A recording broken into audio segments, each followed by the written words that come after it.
aqui no Dante, e nós temos hoje um caso muito especial, tão especial que eu não faço ideia do que nós vamos ter pela frente, não sou eu quem vai apresentar as imagens. Como sempre, nós temos gente muito boa apresentando esse tema aqui conosco. Vou começar pela extrema-direita, doutora Marinella, da seção de Cardiologia e Intervencionista em Angioplastia. Na outra extremidade, a doutora Andréa, do ecocardiograma, doutor Ricardo Costa, aqui à minha esquerda. Então, pode ver que a coisa hoje está bem importante. E, como sempre, a direita, coordenando e apresentando o pessoal competente que vai mostrar o caso, doutora Edileide, aqui do meu lado. Edileide, boa tarde. Olá, boa tarde. Obrigada, Ibrahim. Então, hoje teremos um caso especialmente fantástico, ao meu modo de ver. Vamos, então, ter aqui de apresentador o doutor Henrique, que vai se apresentar o caso, e, na sequência, a doutora Amanda vai fazer um resumo breve do assunto. Então, vamos, então, iniciar. Por favor, doutor Henrique. Boa tarde a todos. Meu nome é Henrique, eu vou fazer a apresentação hoje do caso do Mioca Imagem de hoje. A gente separou um caso realmente bem interessante. É um paciente do sexo masculino, de 14 anos, com as iniciais AFR, natural e procedente aqui de São Paulo. A história é o seguinte: paciente com relato diagnóstico prévio de uma miocardiopatia hipertrófica obstrutiva, diagnosticada em 2019, foi submetida a miectomia septal no mesmo ano no serviço externo aqui da cidade. O paciente que tinha alguns sintomas devido a essa obstrução, e após a miectomia ele evoluiu com alívio parcial dos sintomas. No entanto, alguns meses, em torno de 6 meses após a cirurgia, em relação à internação, ele voltou a apresentar quadros de dispneia aos moderados esforços, subir escadas e ladeiras, principalmente nos últimos 6 meses. Queixava-se frequentemente de lipotímias, principalmente aos esforços, mas que ocorriam também ao repouso. Inclusive, a mãe diversas vezes encontrou ele realmente pálido, com uma sensação esquisita, uma fadiga intensa, uma palidez acentuada.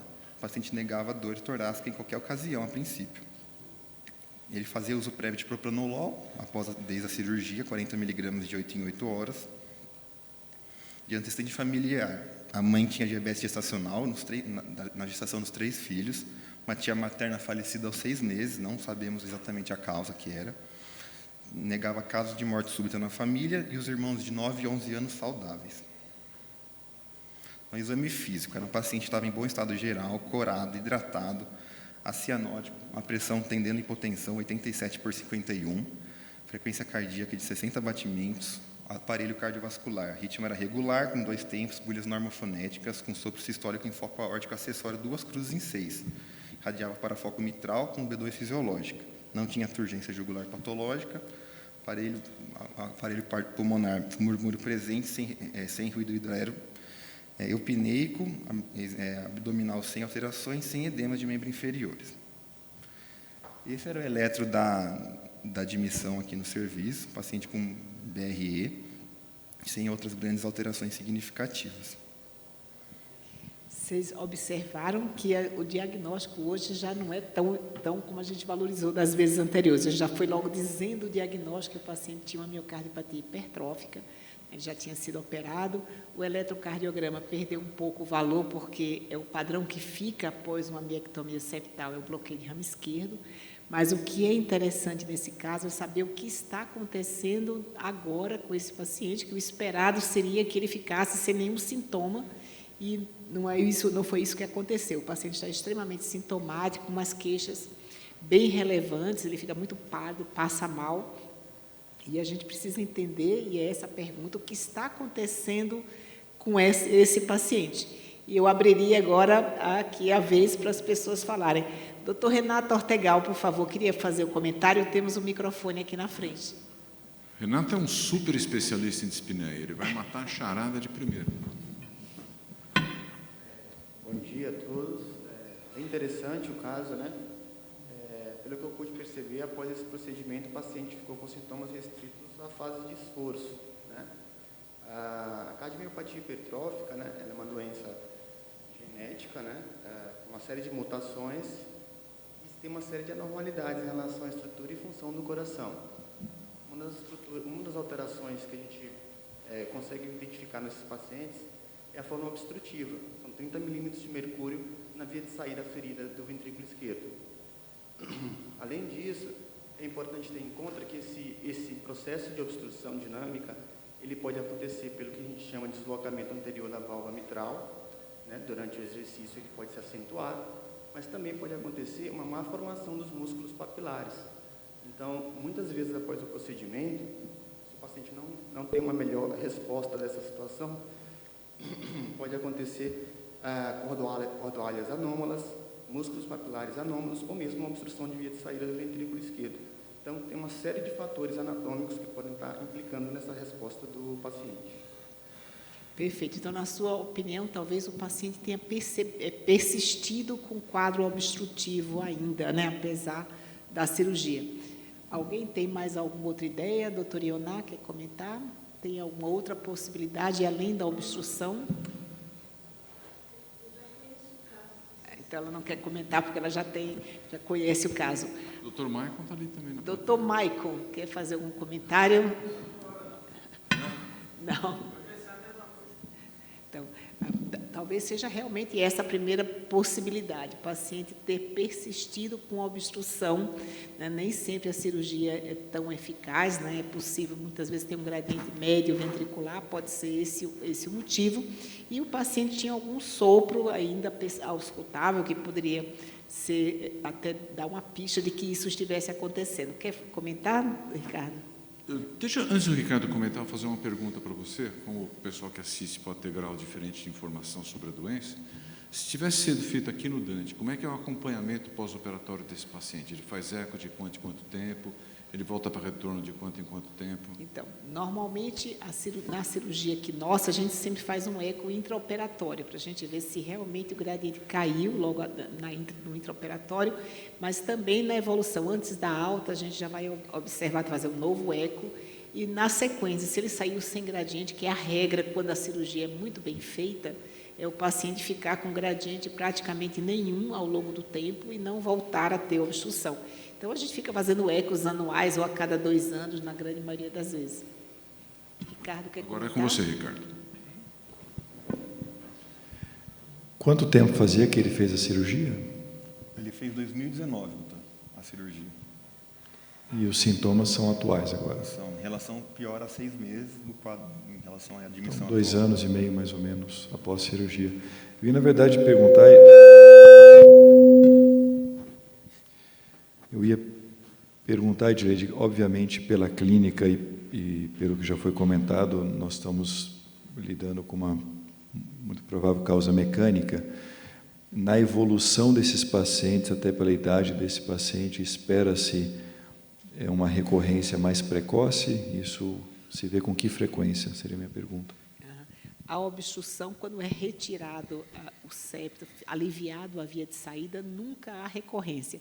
Diferente da oclusização septal, quando é possível haver, geralmente precisa de uma segunda intervenção, mas a cirurgia é superior nesse aspecto. A cirurgia é bastante eficiente, a gente tem pacientes operados há 40 anos que nunca mais tem gradiente, que evolui muito bem. Agora, a gente tem que lembrar que na hipertrófica tem várias alterações fisiopatológicas, né? Temos isquemia, temos disfunção diastólica, e muitas vezes a obstrução, a gente hipervaloriza a obstrução e ela também faz com que as outras alterações sejam intensificadas. Então, e é o único mecanismo que atua sobre ele. Então, talvez ainda exista obstrução, mas também talvez existam outros fatores que levam essa criança a ter sintomas ainda. Mas posso fazer 2 perguntas para você? Primeiro, assim, uma coisa que me chamou a atenção, não tem nenhum antecedente familiar, né? Você não falou nada, nenhum parente da família. Que faleceu aí com 6 meses, que ninguém 14 sabe anos, nenhum antecedente. Isso é comum?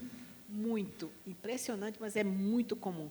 Quando eu vejo uma família, eu já tenho famílias de hipertrófica com mais de 5 pessoas acometidas, mas é extremamente raro. Geralmente, a gente não encontra ninguém, ou encontra 1 ou 2, geralmente só 1. Quando eu vejo uma família muito extensa, eu já penso em doença de Fabry, que costuma ter em torno de 5 familiares acometidos por paciente. Mas isso não acontece na hipertrófica. Quer dizer, o gene fica passeando, mas não pega todo mundo, né? Porque passeou de geração para geração, não pegou todo mundo. E a segunda pergunta é, ele tem 14 anos agora, então ele foi operado muito jovem. Vale aquela coisa de quanto mais cedo a gente percebe a doença, maior o risco que ela tem de ter morte súbita, esse seria um paciente naturalmente de maior risco? Com certeza. Quando a doença é diagnosticada na infância, né, até quando ao nascimento, geralmente são doenças mais graves. Então, realmente, a hipótese que ficou mesmo foi que tinha algum grau de obstrução remanescente, mas nosso paciente trazia na primeira consulta aqui com a gente, no começo de fevereiro, o seguinte eco externo, de dezembro de 2020. Então, tinha uma aorta de 30 milímetros, um ato esquerdo de 37, um septo de 15, parede posterior de 9, ventrículo esquerdo de 48 milímetros, índice de massa de 121 gramas por metro quadrado e a fração de ejeção de 62%. Relevante dizer que tinha uma presença de sinais de obstrução intraventricular, mas com um pico de apenas 23 milímetros de mercúrio.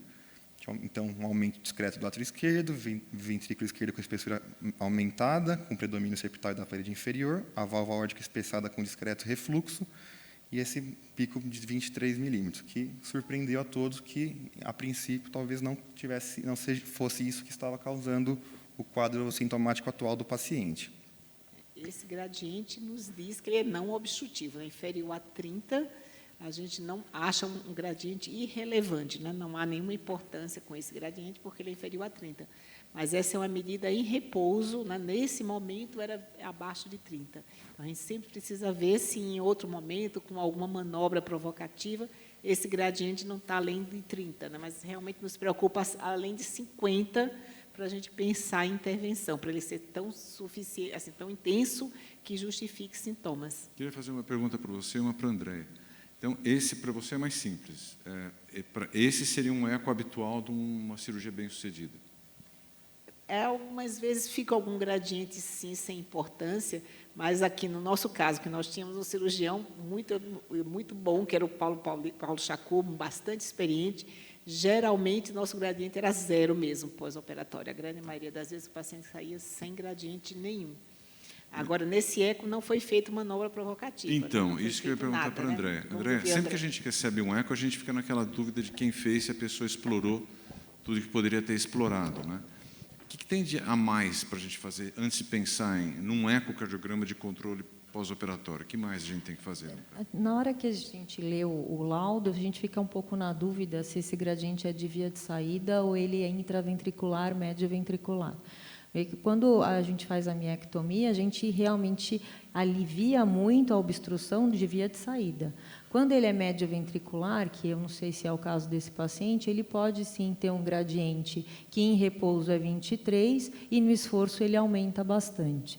Então, realmente, deveria ter, assim, a impressão que deu é que o gradiente é intraventricular, não é de via de saída, e aí fica na dúvida aí se talvez, se você submetesse esse paciente a uma manobra provocativa, você aumentaria esse gradiente. Normalmente se faz valsalva, né, que é a manobra mais simples na hora do ecocardiograma, e parece que nem isso foi feito nesse exame, né? Agora, só em relação à terminologia, André, a gente sempre fala assim, não, só o gradiente médio ventricular e o gradiente via de saída, ambos são intraventriculares. Né? Sim, a localização da obstrução é que muda, né? Realmente. Aí talvez deveria ter ficado um pouquinho melhor descrito ali, talvez, se é de via de saída ou médio ventricular. As condutas no primeiro atendimento aqui no Dante, no dia 22, foi a substituição do propranolol, que estava em dose máxima já pelo metoprolol, 150 miligramas por dia, e foi conseguido um encaminhamento precoce ambulatório de cardiopediatria, no qual o paciente passou 3 dias depois desse primeiro atendimento. A impressão foi semelhante do primeiro atendimento, e as condutas foram as seguintes. Foi solicitado um ecoestresse na ciclomaca, solicitado uma ressonância de coração para uma melhor investigação da etiologia, e solicitado um teste ergométrico. Em seguida, chamar a doutora Andréia aqui para conversar, para falar um pouquinho do eco transtorácico. Bom, eu vou falar sobre o exame na ciclomaca, né, que, na verdade, é um exame em que a gente vai submeter o paciente a um esforço, então você vai submeter ele a um desbalanço ali de oferta e consumo para ver realmente não só se existe alguma alteração isquêmica ou se o paciente faz arritmia durante o esforço, mas, neste caso, principalmente, se ele aumenta o gradiente intraventricular a ponto de passar a ser um uma miocardiopatia obstrutiva, né? Então, vejam que aqui é para a gente avaliar a contratilidade do paciente e, principalmente, se existe um deslocamento sistólico anterior do aparato valvar mitral. Então, a gente tem aqui em 3 câmeras. Vocês estão vendo aqui? Deixa eu só pôr o pointer. Espera aí. 3 câmeras, 4 câmeras e 2 câmeras, chama a atenção o aumento importante da espessura da parede septal, anteroseptal e inferior, tá? Chegando a ter um aumento aqui até de 20 milímetros, ele tem de espessura de parede. O septo foi estimado em 18, a parede posterior em 10, o diâmetro diastólico ficou estimado em 43 e o sistólico em 25. O paciente tinha, pelo Simpson, uma fração de ejeção preservada, estimada em 69%. Observem que ele realmente tem um deslocamento sistólico anterior da válvula mitral, e isso pode acontecer e nem sempre está relacionado a aumento importante do gradiente. Vou mostrar mais para frente. Andréia, se puder te fazer uma pergunta, você consegue identificar alguma cicatriz cirúrgica? Não. Nessa imagem? Não.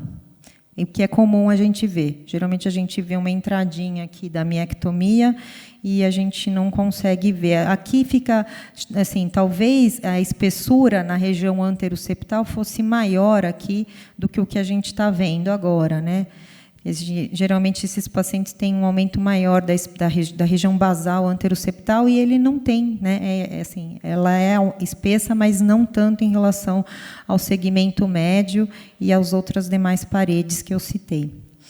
Foi feita a análise do strain, o strain longitudinal global ficou reduzido, o normal é acima de 18, ficou 16,5, e chama a atenção a avaliação do strain longitudinal segmentar, em que há uma redução evidente da deformação no território mais espesso, tá? Então, a ciclomaca, a gente faz a avaliação do eco durante o repouso e submete o paciente a cargas progressivas, né, na ciclomaca, mantendo uma rotação de 60 por minuto. E a gente, aqui, antes de iniciar a ciclomaca, a gente avalia a função diastólica. Esse paciente já tinha uma disfunção diastólica grau 2, tá? Ele tinha uma relação em linha de repouso de 21, uma pressão sistólica da artéria pulmonar de 37 milímetros de mercúrio, e ele tinha um gradiente, que aqui ficou bem evidente que era mais na via de saída, realmente, de 20, o máximo, tá? Então, foi submetido ao esforço na ciclomaca. Nessa primeira, ao repouso, daqui a gente tem com 25 watts, e o pico, que foi de 75, e a recuperação. Bom, a gente percebe que ele manteve uma elevação ali das relações E', ele manteve a disfunção diastólica grau 2, não houve piora, tá? Ele manteve a velocidade de deslocamento ali na região basal, do Doppler tecidual, corroborando ali que ele realmente tem uma disfunção diastólica, mas ela não piorou, ela se manteve grau 2, que é compatível com o aumento das pressões de enchimento, mas ela não piorou. A pressão sistólica da artéria pulmonar ela aumentou, ela chegou a 40 milímetros de mercúrio, e a 45, na verdade, no pico do esforço. E o gradiente da via de saída ele se manteve constante durante todo o exame, com mínimas variações. Houve uma redução do gradiente. E esse paciente, ele com 75, entre 50 watts e 75 watts, ele mimetizou, ele apresentou realmente aquele sintoma que ele referia. Então, ele ficou pálido, ele ficou sudoreico e ele referia muito mal-estar. Ele falava que ele não tinha dor, mas ele tinha mal-estar. E vejam que o gradiente reduziu, como se realmente o volume sistólico ejetado tivesse reduzido. E aqui a imagem do estresse no pico, né? Então, com 75 watts, vejam que com 75 watts, ele para a região do septo, ele para a região anterior e a região anteroseptal, território de descendente anterior. E o mais impressionante é que existe as paredes que contraem bem, inclusive a parede inferior, que era uma parede espessa, elas contraem, mas de uma maneira totalmente dissincrônica. Ele faz o pico da deformação positivo durante o evento sistólico.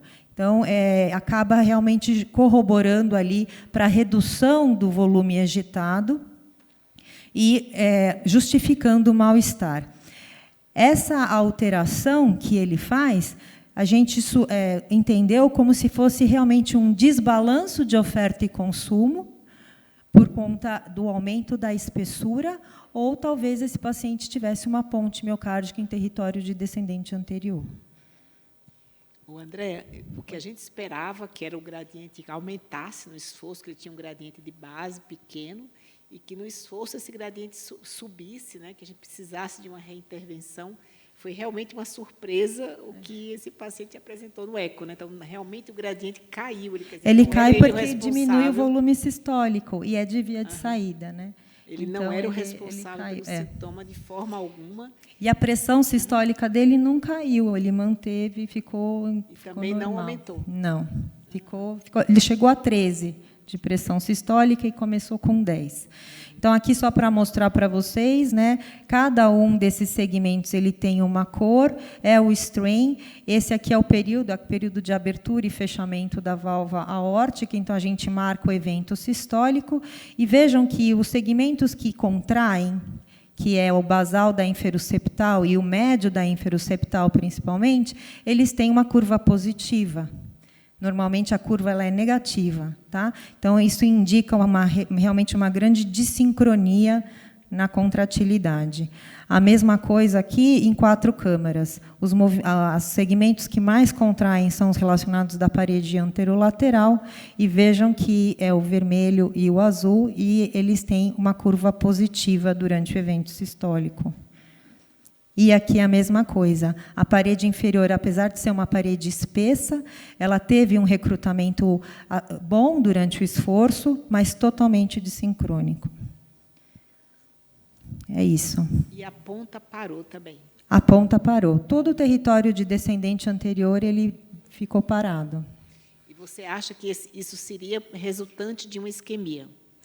É uma resposta isquêmica. Uma perda de função sistólica. É uma resposta isquêmica. Por conta da isquemia. Paola, eu me lembrei dos exames da cintilografia, quando Paola nos fala do padrão balanceado, né, que há uma queda de fração de ejeção, né, Paola, e dilatação ventricular esquerda. Você pensaria que foi isso que aconteceu com o nosso paciente aqui?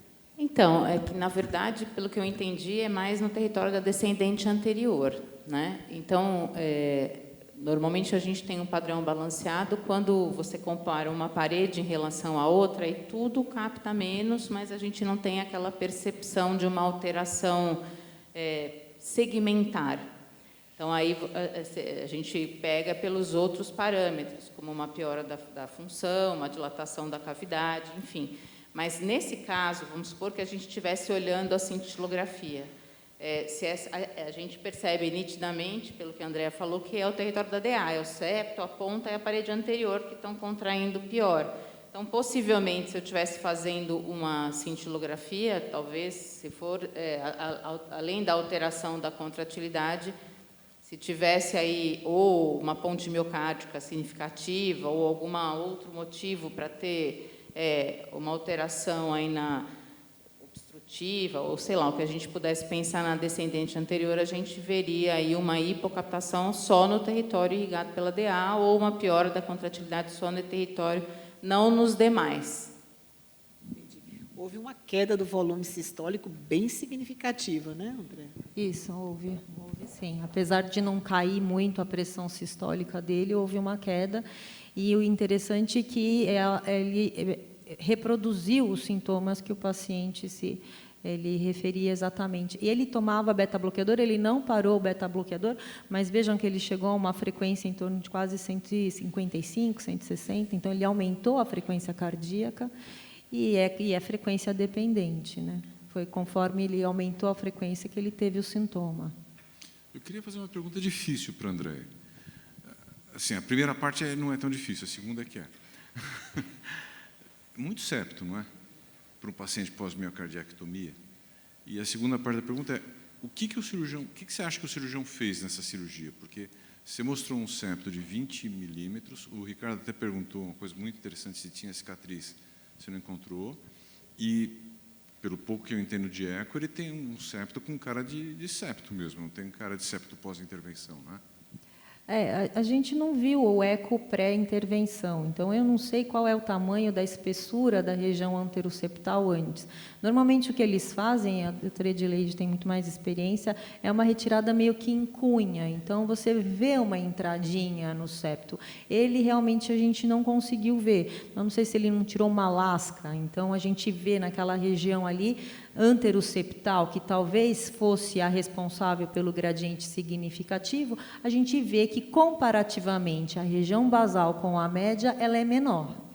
Então, provavelmente, ele deve ter feito isso, certo? Ele deve ter realmente sintomas de hipertrofia, de obstrução importante em 2019, e hoje apresentou um outro motivo que, na época, não ficou tão evidente, e que agora que você tirou esse fator obstrutivo, ficou mais evidente. Andréia, posso fazer uma pergunta, Edileide e Paula? Andréia, se tivesse feito, por exemplo, aquela microbolhas, né, para avaliar a perfusão, era de se esperar que tivesse uma alteração da perfusão também na parede? No território de DA, sim. É uma resposta isquêmica clara, né? O que chamou a atenção muito para a gente foi também a dissincronia que ele faz nas paredes que vêm bem, porque realmente ele faz uma dissincronia, né? Que eu acho que ele para todo o território da parede anterior, mas ele também faz uma dissincronia. Ibrahim, respondendo a sua pergunta sobre a cirurgia, se a gente for analisar, se realmente ele tivesse previamente um gradiente superior a 50, que é a indicação de cirurgia, quando há gradiente acima de 50, seja em repouso ou após manobra provocativa, a cirurgia foi eficiente, que esse é o objetivo da cirurgia. Ele baixou o gradiente. A minha pergunta era mais assim, onde que ela achava que o cirurgião tinha feito a intervenção, não no sentido de que a cirurgia tinha sido eficaz ou não, mas onde ela achava que tinha sido feita a intervenção. Mas uma outra possibilidade é que esse paciente é muito sintomático, né? E quem fez a cirurgia não valorizou tanto o gradiente, né? E pensou nos sintomas, que ele continua sintomático, e fez a cirurgia, talvez, com um gradiente mais baixo do que deveria, né? E não interviu muita coisa. Provavelmente. Pode ser, a gente não vai saber agora o que aconteceu. Mas o que eu achei brilhante nesse caso foi entender o baixo débito do paciente, né? Porque até então a gente estava cogitando que houvesse um gradiente importante, que aumentasse com esforço. Essa opção caiu fora e a gente não tinha pensado desse paciente estar isquêmico, né? Ele tem uma isquemia muito clara agora. A gente entendeu o mecanismo pelo qual ele tem esse baixo débito e os sintomas, né? Agora, é interessante que, voltando novamente ao aspecto cirúrgico, é feito um controle ecocardiográfico, né, durante o procedimento. Então, é interessante tentar entender também o que aconteceu, né, dentro desse tempo cirúrgico, porque é muito provável, é um resultado já subótimo, né? Não foi uma coisa habitual, né, Ricardo? Foi uma coisa diferente do que a gente está acostumado a ver, né? E a Andréia justificou a isquemia por uma ponte miocárdica, né, que, porventura, depois o Ricardo vai nos mostrar o cateterismo dele, mas, independente de ter ponte, né, e até assim, essa patogenicidade da ponte é discutível, ele pode ter uma doença microvascular bem grave, né, porque eles têm espessamento da média das arteríolas intramurais e, às vezes, elas estão reduzidas de tamanho, e esses pacientes podem ter uma doença microvascular bem importante que possa ter esse comportamento. Então, Edileide, eu queria te perguntar isso, exatamente, que ela falou de ponte, mas também falou que podia ter um desequilíbrio ali entre oferta e consumo, né? Eu não sou especialista em nada, mas sou curioso em muita coisa. Não tinha uma das histórias que uma das possibilidades da hipertrófica evoluir, formar até uma dilatada no futuro, é exatamente quando você tem esse desequilíbrio entre oferta e consumo, provocado por essas coisas que você está falando, aumento da pressão tecidual, aumento da espessura paretal, com redução de perfusão, esse não é um dos mecanismos que a gente pode esperar na hipertrófica? Sim, é a causa da dor, né? De todos os pacientes com hipertrófica, eles têm desproporção esse fibra-vaso e eles têm dor. Mas não é comum nesses pacientes fazerem um baixo débito igual esse paciente parar e o paciente fazer baixo débito, ficar pálido. Eu vi poucos pacientes que tivessem esse comportamento, por coincidência, todos adolescentes. Uma, inclusive, foi para a cirurgia, que a gente não conseguiu melhorar os sintomas, e eram sintomas muito graves. Eu estou com um colega lá do Paraná me ligando, que não sabe mais o que fazer, que o criança está com um comportamento exatamente assim, e eu sempre me perguntava por que todos os pacientes têm desproporção fibra-vaso e porque esses, em especial, fazem um baixo débito na hora do esforço tão significativo. E a doutora André agora mostrou o porquê, né? Agora tem um motivo, que é essa isquemia bem grave, parar a ponta, o volume sistólico cair significativamente, a gente entender o mecanismo porque isso acontece, mas não acontece isso, graças a Deus, na grande maioria dos pacientes que têm dor e que têm desproporção fibra-vaso, né? O que tem especial desses pacientes? É doença microvascular, é a ponte que está contribuindo, né? Se é que ele tem a ponte.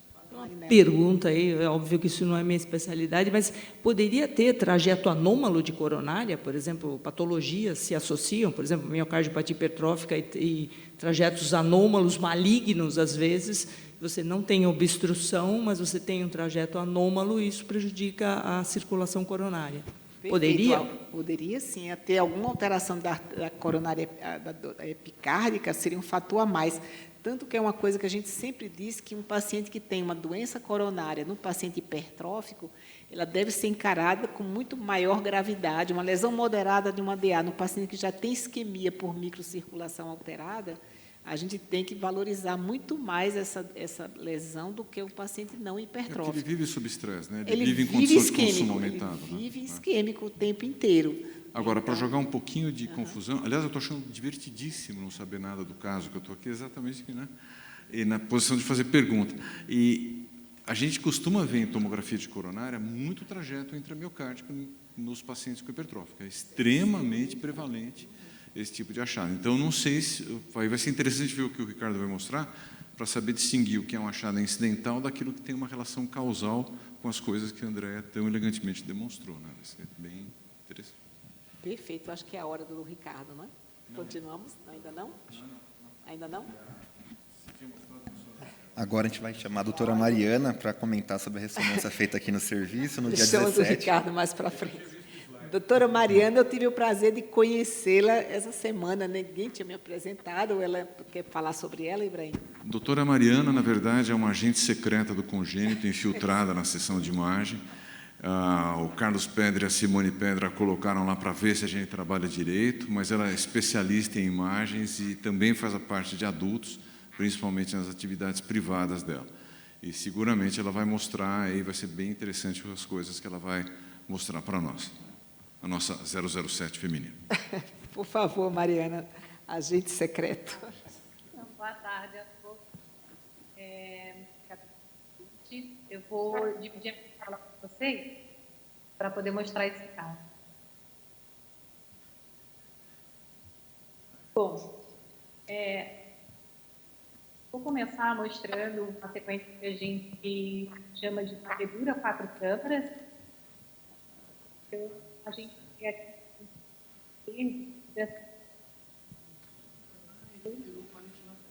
a sua voz está saindo cortada, Mariana, acho que talvez pela internet. Eu vou tentar falar um pouco mais devagar. Ok. Melhor. Essa é uma sequência, 4 câmaras, varredura. Tá? Então, a gente vê aqui, em título esquerdo, e essa hipertrofia nessa região do espectro, principalmente, né, essa hipertrofia perfeita. Aqui a gente vê um pouco a onda do país, mas tem uma outra sequência que eu vou mostrar melhor. Vou abrir o curto. Talvez desligando o áudio do auditório melhore. Bom, está me ouvindo bem agora? Agora sim. Aqui a gente tem uma sequência de eixo curto do coração, né, uma varredura também, e a gente consegue ver realmente que a principal hipertrofia nessa região, né, septal, a maior medida que a gente teve foi aqui, na região interseptal média, de 30 milímetros de ano. A gente vê que ela segue até a... eu vou mostrar também o 3 câmeras, consegue ver a saída, e a gente vê aqui nessa imagem que existe, olha, e a gente vê, vai rodar de novo, eu vou mostrar para vocês um jato de aceleração de nessa via de saída. A gente vê aqui essa aceleração bem nessa região aqui, deixa eu colocar para vocês. Essa região aqui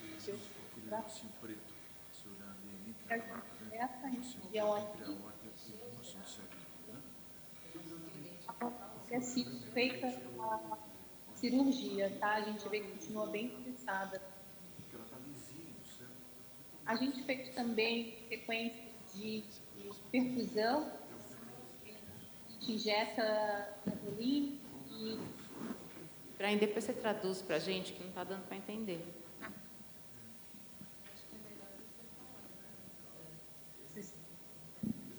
Aí a gente vê que a gente não vê defeito de perfusão ao repouso nesse paciente. E eu vou mostrar para vocês o realce tardio, que a gente faz depois de injetar o gadolínio, e se tem alguma área com fibrose, a gente consegue ver que ela fica esbranquiçada, que é um gadolínio corretido. Então, a gente vê na cardiopatia hipertrófica esse realce, que a gente chama de... É um realce PET, né? Ele é difuso, e a gente vê ele aqui entremeado na fibra. Então, a gente vê nessa região inferoseptal média, mais para a região basal, a gente vê também aqui septal, anteroseptal, principalmente inferoseptal. Aqui nessa região, aqui a gente vê bastante realce também.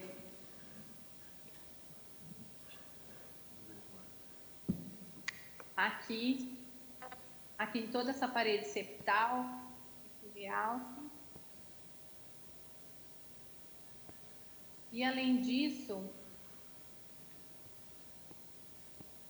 deixa eu pegar uma outra imagem aqui que a gente tem.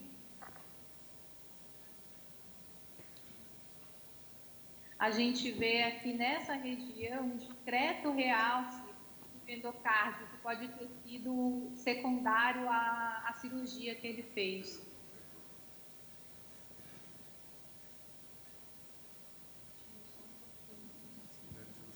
Ficou alguma dúvida na imagem? Vocês querem que eu repita alguma coisa? Acho que não. Mariana, esse realce subendocárdico é bem na via de saída mesmo, né? Isso, é. Onde deve ter sido mesmo a cirurgia aí. Uhum. Você tem condições de avaliar a intensidade do gradiente, Mariana?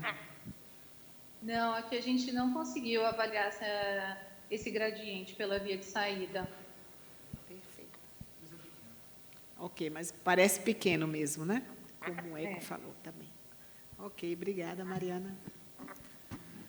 Mariana, muito obrigado, você apresentou muito bem. Eu vou só, como algumas coisas foi difícil o pessoal ouvir aqui, eu vou só fazer um resumo dos achados da ressonância.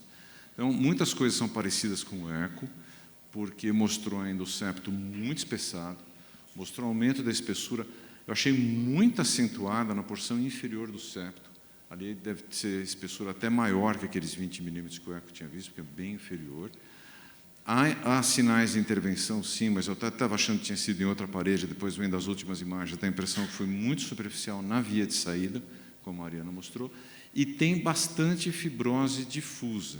Aqui eu queria fazer duas observações. Primeiro, num paciente que já sofreu intervenção, aqueles critérios dos 15% não foi validado. Então, a gente não pode levar tanto em consideração se tem 15%, menos 15%, mais 15%.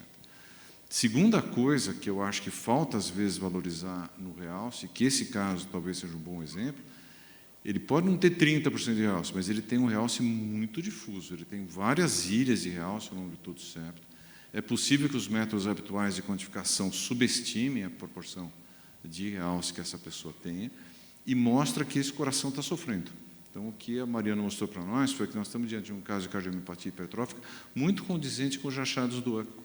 Que se alguma coisa está fazendo esse músculo sofrer e que pode evoluir para...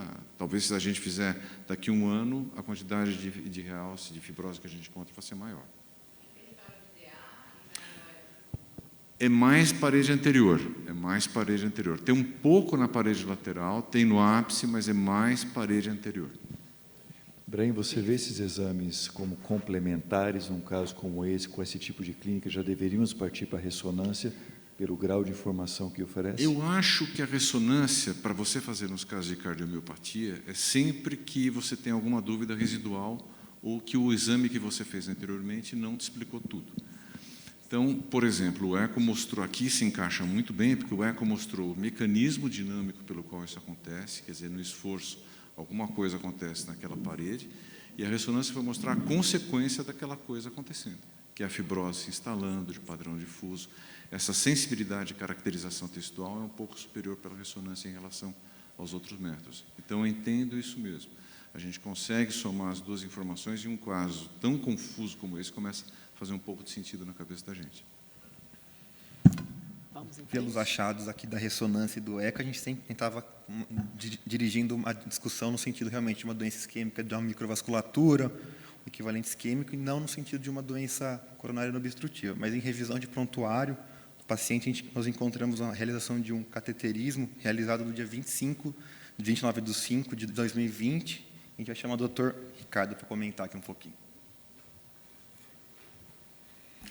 Muito obrigado. Eu também vou estar acompanhando esse exame agora.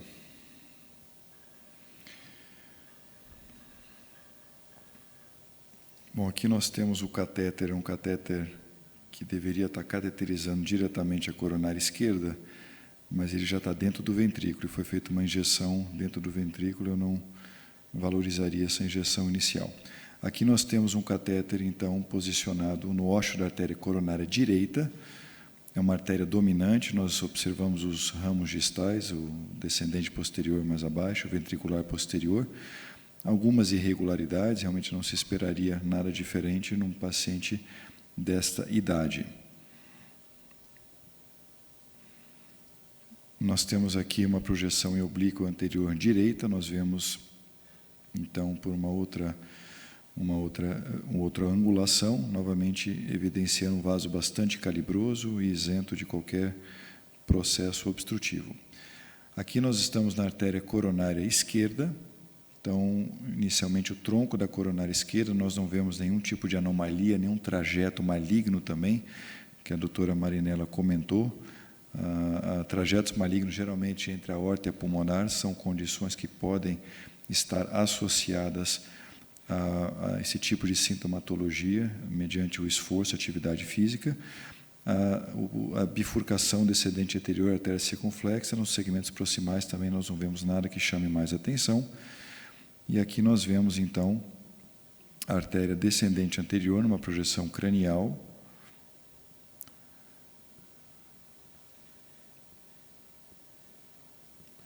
Nós vemos os vasos septais nesta região.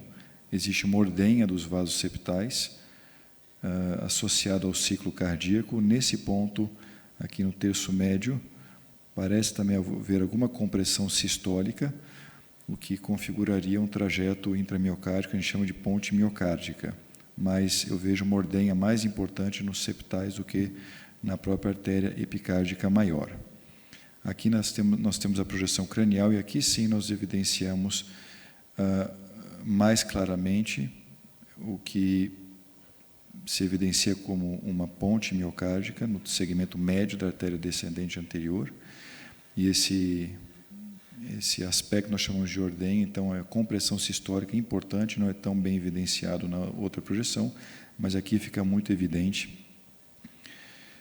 cada sístole, então, você tem uma compressão sistólica bastante importante, e isso poderia justificar todos os achados anteriores, e principalmente o achado de isquemia. Nessa projeção, que é a projeção que nós chamamos de spider, oblíqua anterior esquerda caudal, nós vemos, então, tronco, um primeiro grande diagonal, diagonais, artéria circunflexa, e no trajeto do descendente anterior, bem nesse ponto aqui, é onde nós temos, então, essa compressão sistólica que praticamente obstrui totalmente o vaso no momento da sístole. É interessante porque não é o aspecto mais comum de trajeto intramiocárdico que nós vemos, ou ponte miocárdica. Normalmente, você pega segmentos um pouco mais longos, e esse movimento de ordenha, ele é um pouco mais longo no trajeto da descendente anterior, mas aqui é bem focal, chama um pouco a atenção, né, Ibrahim? Até a imagem aqui em V, que entra dentro do septo, é algo bastante pontual. Acho que é isso que eu comentaria. Perfeito. Sobre a geografia. Tá, ok. Obrigada, Ricardo. Na sua opinião, é uma ponte maior do que todas as outras pontes? É uma ponte especialmente grande que justificasse uma isquemia maior, na sua opinião? Não é. Pelo contrário, é menor. E até de um pouco mais difícil visualização. Agora, esse movimento de ordenho, essa compressão sistólica é muito importante, porque você vê que o vaso praticamente obstrui naquele ponto, e quando vem a diástole, então se recupera o fluxo. Então, em termos de intensidade, sim, é a intensidade maior que nós vemos. Agora, em termos de extensão e repercussão chama atenção também pela clínica, mas do ponto de vista angiográfico, anatômico, nós vemos, às vezes, trajetos muito mais longos, e esse movimento de compressão sistólica muito mais importante, que você realmente oclui totalmente o vaso num segmento muito mais longo. Então, chama atenção, é algo desproporcional, eu diria, pelo impacto pela clínica, pelo aspecto angiográfico. Você concorda, Ibrahim? Marinela, essa ponte é culpada? É cúmplice? Então, é muito estranho, né? Porque, assim, normalmente, ponte miocárdica é um achado, né, de exame de cinecoronariografia. Normalmente, isso não, porque o fluxo coronário é predominantemente feito na diástole, né? Então, a gente observa, às vezes o paciente vem com dor, as coronárias são normais, e você vê um trajeto intramiocárdico, a gente não faz nada, a gente não coloca stent, obviamente, não indica cirurgia de revascularização, a gente trata isso com beta-bloqueador, né, no sentido de reduzir, talvez, essa compressão sistólica. Para mim é um mistério isso ainda. É algo que me chamou a atenção no aspecto angiográfico, talvez se voltar na cranial a gente pode ver um pouco melhor. Voltar 3 atrás, mais uma. Como os septais desaparecem.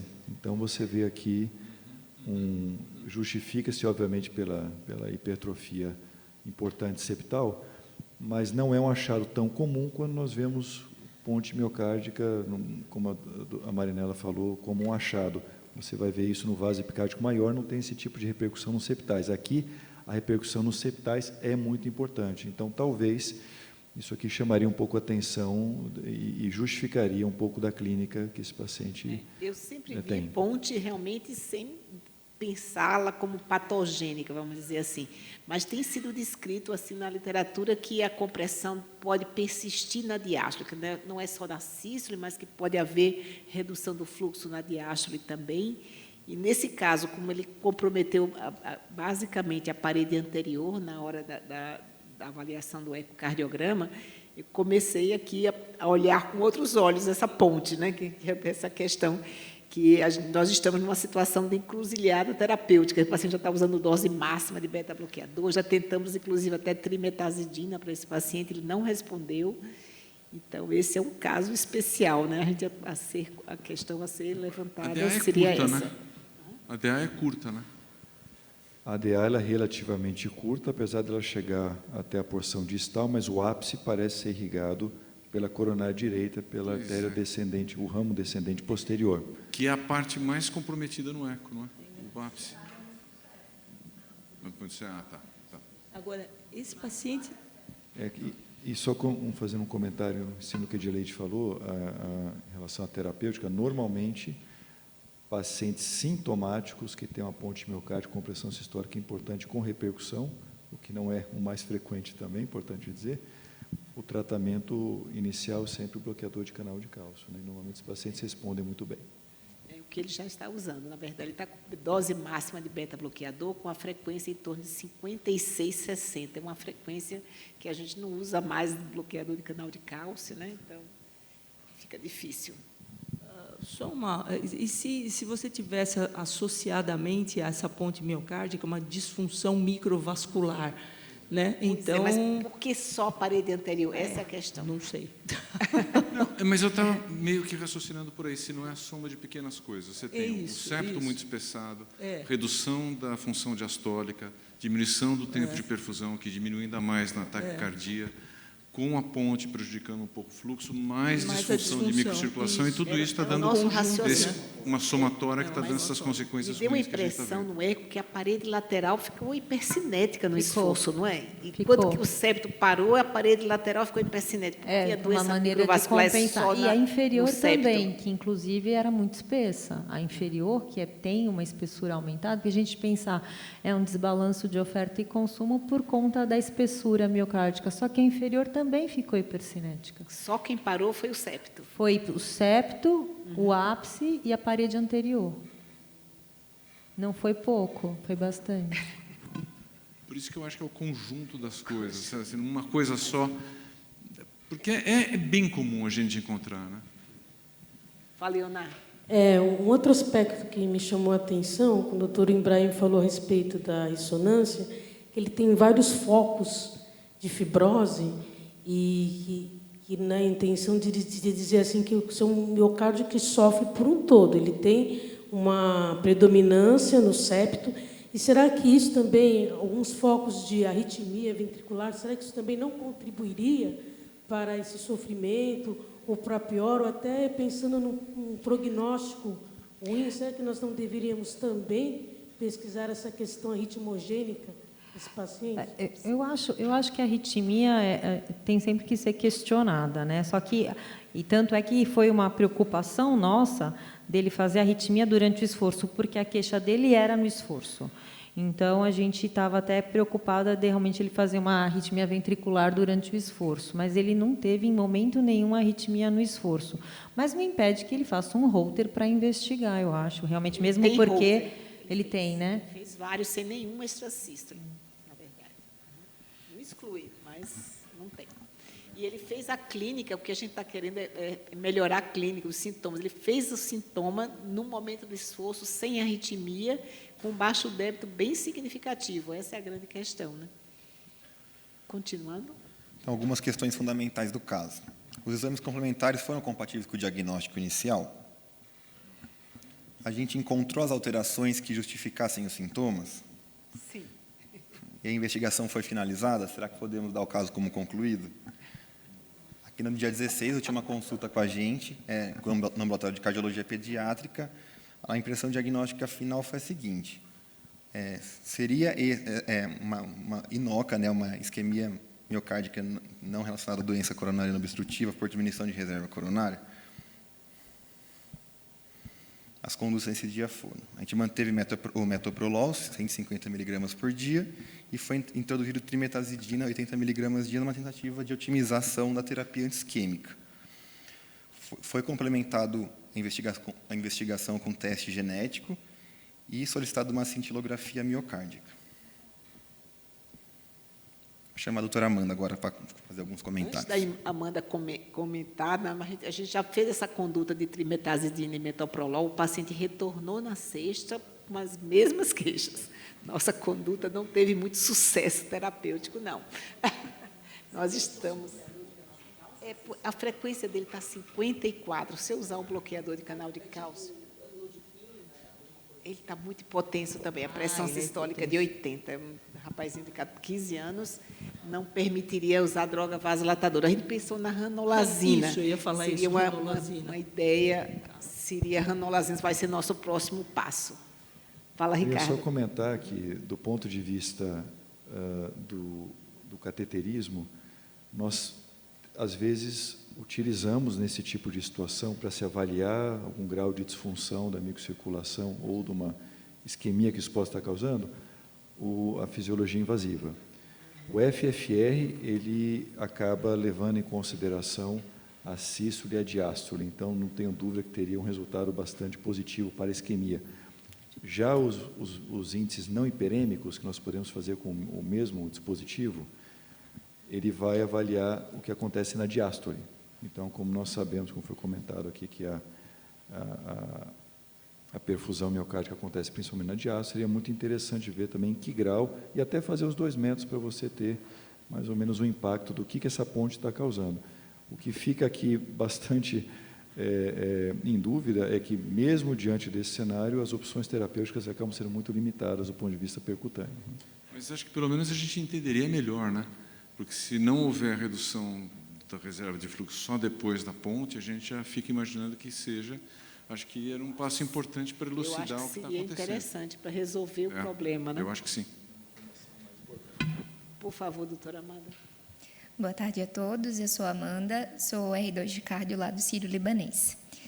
Vou falar um pouquinho, para iniciar, sobre a cardiomiopatia hipertrófica, que é uma miocardiopatia de etiologia genética, autossômica dominante, com manifestações marcadamente cardíacas e que tem uma pronunciada hipertrofia ventricular secundária a mutações sarcométricas genéticas. Ela é definida pela imagem, tanto pelo eco quanto pela ressonância, com espessura de parede do ventrículo esquerdo maior ou igual a 15 milímetros na diástole máxima, ou se maior do que 13 a 14, desde que o paciente tenha história familiar positiva ou teste genético positivo. A distribuição, por ser uma doença autossômica dominante, é igual entre os gêneros, e a localização, como a doutora já tinha falado, mais comum é anteroseptal basal.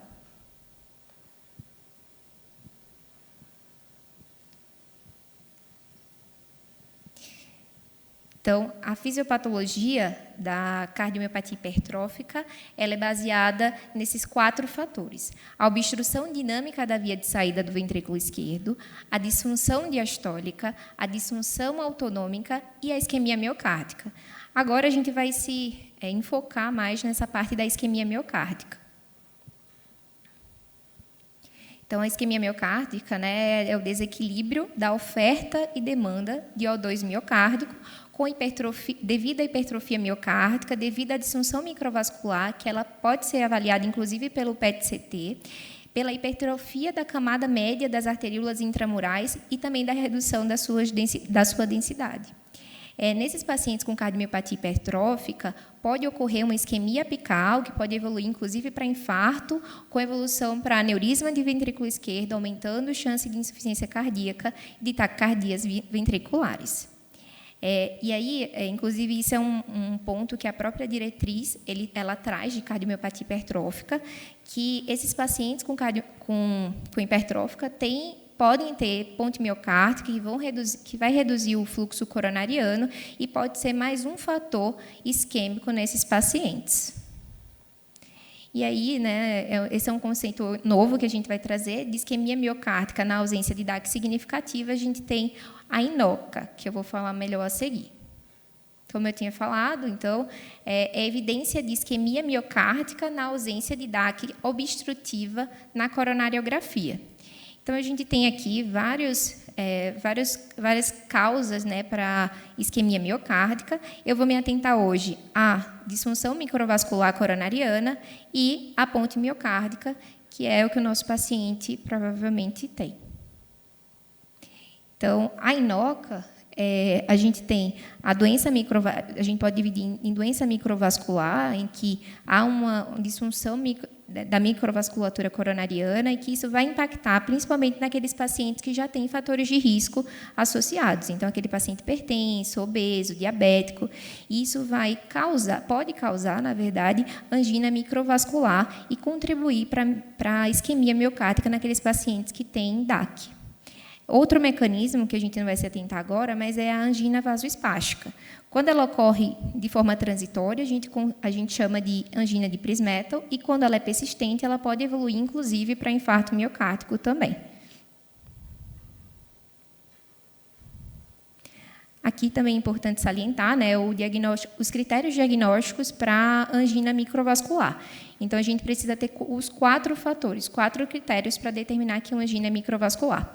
A gente tem que ter sintomas de isquemia miocárdica, a gente tem que ter ausência de DAC obstrutiva, tem que ter uma evidência objetiva de isquemia miocárdica e tem que ter também uma evidência de disfunção microvascular coronariana.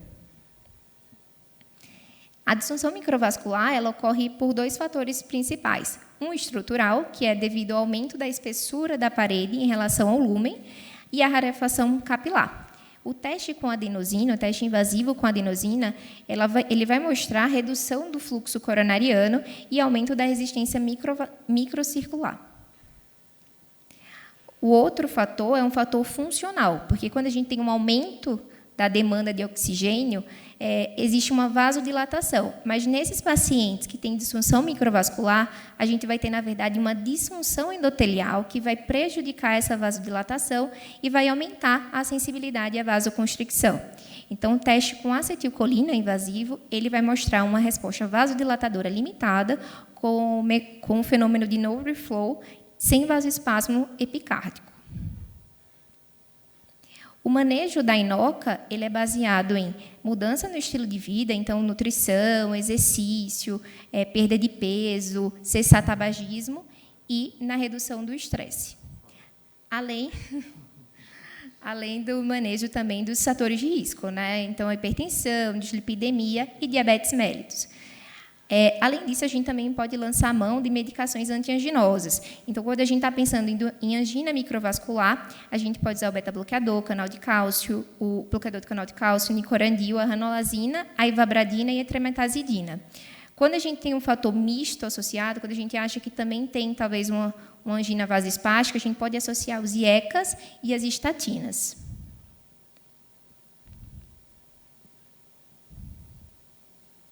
Aqui, como nosso paciente ele tem uma causa aparentemente de disfunção microvascular, então eu trouxe o tratamento de forma resumida. Então, beta-bloqueador pensando na redução do consumo de oxigênio de O2, o bloqueador de canal de cálcio também reduzindo o consumo miocárdico e atuando no relaxamento do músculo liso vascular, a ranolazina aumentando o relaxamento dos miócitos e aumentando a complacência do ventrículo esquerdo e melhorando assim a perfusão, a trimetazidina com o aumento da tolerância celular à isquemia e os IECAs e BRA com o aumento da reserva de fluxo coronariano e podendo também atuar remodelando os vasos menores.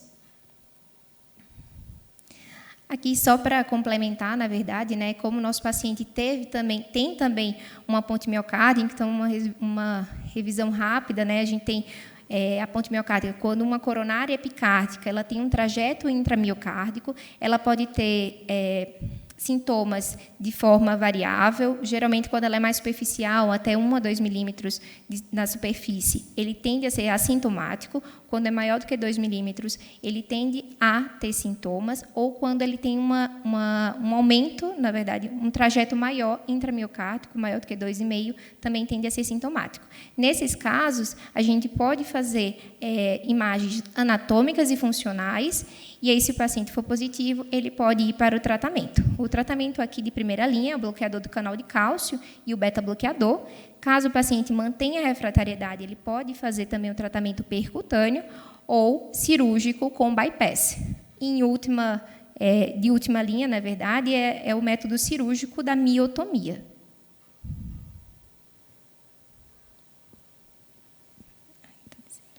Acho que esse é o próximo. Caminho. Só que não está vendo aqui. Acho que esse era o seu último slide, né, Amanda?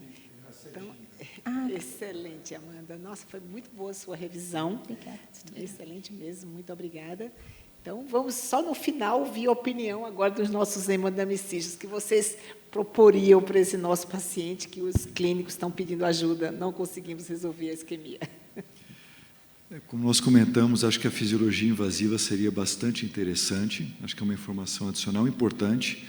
Do ponto de vista terapêutico, se nós imaginássemos tratar aquele ponto do trajeto intramiocárdico e colocar ali um stent, o resultado agudo pode ser muito bom, mas a longo prazo não é bom. Ali é um ponto de inflexão, existe uma força de cisalhamento, um shear stress que acontece ali em cima, naquele ponto. É um kink, como nós chamamos, aquela angulação de sístole e diástole, que com o tempo pode levar à fratura e pode levar à perda do resultado. Então, na prática, raramente vai se indicar um tratamento percutâneo, acaba se optando até pelo tratamento cirúrgico, ele é mais definitivo. O tratamento percutâneo, os stents mais antigos, que eram um pouco mais rígidos, esse fenômeno acho que acontecia até com mais precocidade. Hoje em dia, a gente realmente não vê isso sendo feito na prática clínica, raramente se faz. É uma opção terapêutica? É, mas a chance de recorrência ela é muito grande. Doutora Marinella? Eu investiria no tratamento farmacológico mesmo, beta-bloqueador, talvez eu tentasse baixinhas doses de bloqueador de canal de cálcio. Eu não tenho boa experiência com trimetazidina, eu acho que, no caso, talvez eu preferisse a ranolazina. Seria essa a minha opção terapêutica. E se o paciente, assim, o FFR, acho que daria uma boa base fisiopatológica, né, dessa disfunção aí microvascular associada com alteração endotelial, que realmente causa um distúrbio na microcirculação e a isquemia induzida meio global nesse território. Só uma última pergunta, Ricardo. Os testes funcionais poderiam separar se o maior problema da isquemia dessa paciente é pela ponte ou pela doença microvascular? Você acha que Esse é poderia? exatamente o comentário que eu ia fazer na sequência que a Marinella falou. Conseguiria, sim. Nós temos condições de saber exatamente que ponto do vaso, que ponto anatômico, o eventual gradiente está acontecendo. E a gente consegue fazer no procedimento uma técnica chamada pullback. Existe um recuo dessa corda guia que tem um transdutor de pressão na sua extremidade distal. Então, uma eventual variação desse gradiente, a gente pode detectar exatamente aonde que isso está acontecendo.